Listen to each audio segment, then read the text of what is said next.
Bonjour les voileux, bonjour les voileuses, bonjour les futurs voileux, les futures voileuses, bienvenue sur le YouTube channel de Saul. Je voulais remercier tous ceux qui nous suivent et sont fans de cette page YouTube, je vous remercie, n'hésitez pas à vous abonner. Je voulais aussi remercier nos Patreons, on continue avec ces 100 vidéos techniques, on est content de les faire. Alors cette semaine, première semaine pratiquement à la détendue ici, pas de monde à bord, une météo qui m'a pas trop permis de bouger. Alex est parti la semaine dernière. Et puis j'ai mon ami Ross, un Canadien anglo-saxon qui est arrivé, donc on a fait pas mal de boulot à bord. On va vous montrer comment on a transformé le frigo, la moitié en congélateur, la moitié en frigo, nouvelle chaise de mât, des nœuds pour les pendis, enfin pas mal de choses. On vous tient au courant, on vous montre ça, c'est de suite. Allez les amis, aujourd'hui on va transformer notre frigo en un frigidaire, enfin en un froid négatif. Et c'est Ross qui va nous faire ça, donc une machine à coudre normale, et puis un petit peu d'ingéniosité, et voilà. Allez, bienvenue sur Nauticus. Allez, j'ai commencé à prendre les dimensions du frigo, couper une petite plaque de plexi pour la rigidité et un bout de mousse de tapis. J'ai collé ça au pistolet à colle gentiment. Allez, prise de mesure avec du rouleau alu isolant, vous trouvez ça dans les grandes surfaces.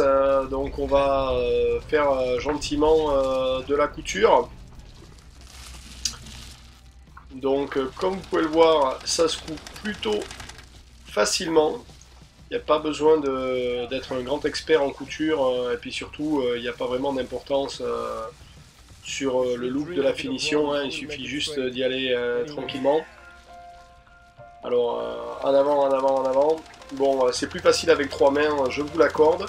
Donc si vous avez votre chère compagne à bord ou quelqu'un dans les alentours qui peut vous aider, ça facilitera la chose.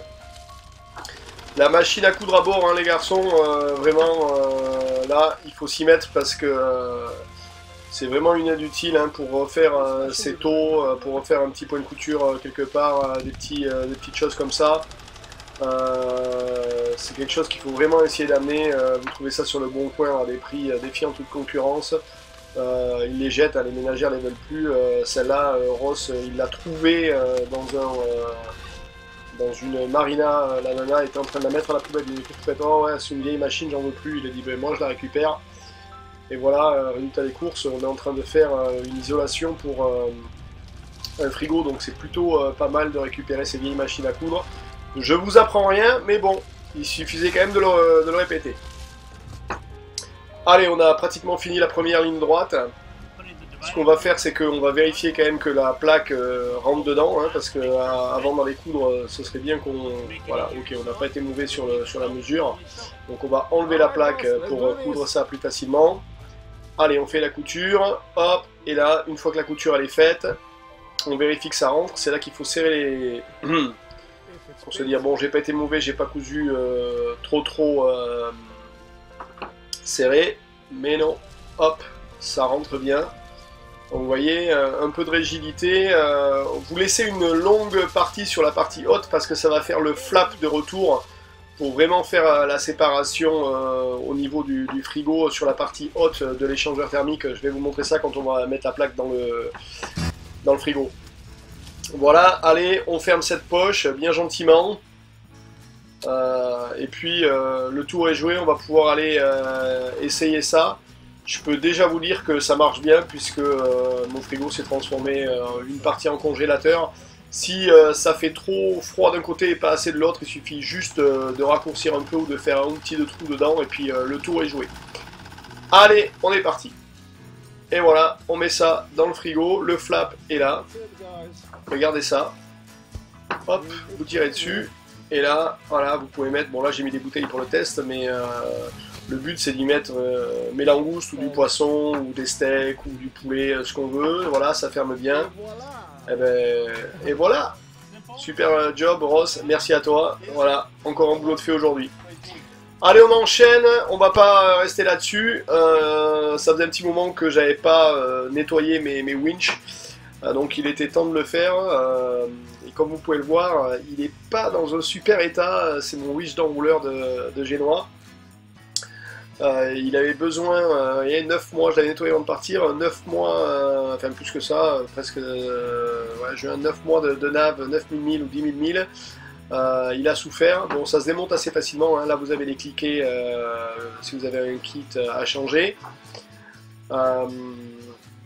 Donc le but c'est on nettoie bien, on met de la graisse à l'intérieur un petit peu partout, on remonte la tête gentiment, on vérifie que ça tourne bien. Une fois qu'on a remonté la tête, on va revenir mettre le doigt avec la gorge. Ouais, ça tourne, ok, on est bon. On le fait tourner bien. Alors le test c'est de mettre le doigt dans la roue crantée et de le faire tourner avec le doigt. Si ça tourne, c'est que vous avez enlevé pas mal de friction. On remet les petites goupilles latérales. Alors les petites goupilles, pour qu'elles rentrent dans la gorge, il y a une gorge à l'intérieur de la bague qu'on a sortie au début, de la longue bague, là vous voyez la roue crantée. Il faut la soulever un petit peu pour remettre les goupilles à l'intérieur, mais bon, vous allez voir ça quand vous allez le faire, hein, au démontage, hein, donc bon, vous voyez là, elle ne rentre pas, si vous regardez, vous avez pour les prendre à l'endroit, à l'envers, ça ne veut rien savoir.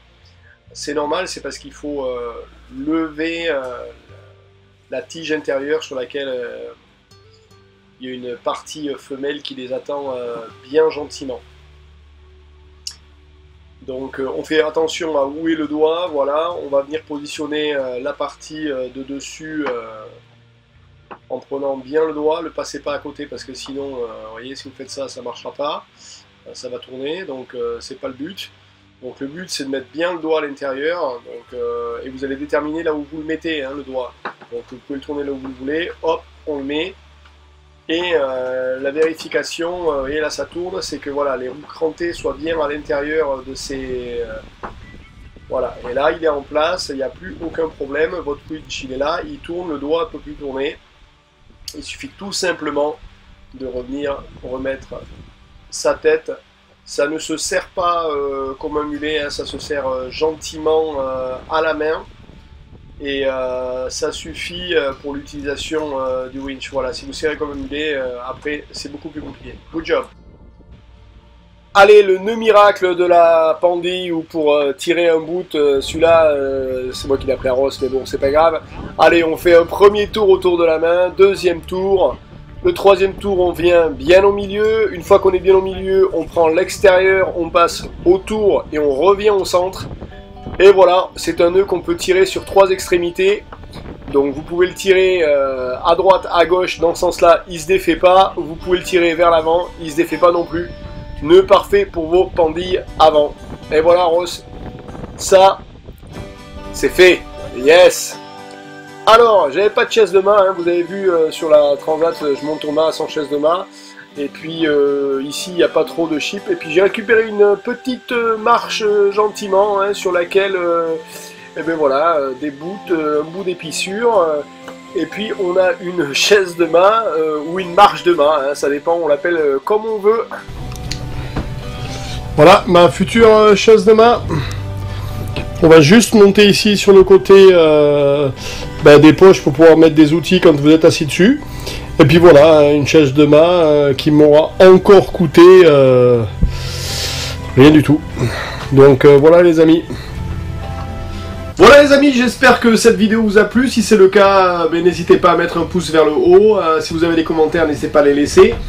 On est toujours à l'attente, enfin je suis toujours à l'attente d'un créneau météo pour pouvoir descendre dans le sud gentiment, République Dominicaine et puis toutes les îles. J'attends mon extension de visa ici avec l'immigration, ça va pas être évident, mais bon la météo me permet pas d'aller dans le sud, mais bon on vous tiendra au courant. Allez merci, salut, ciao ciao.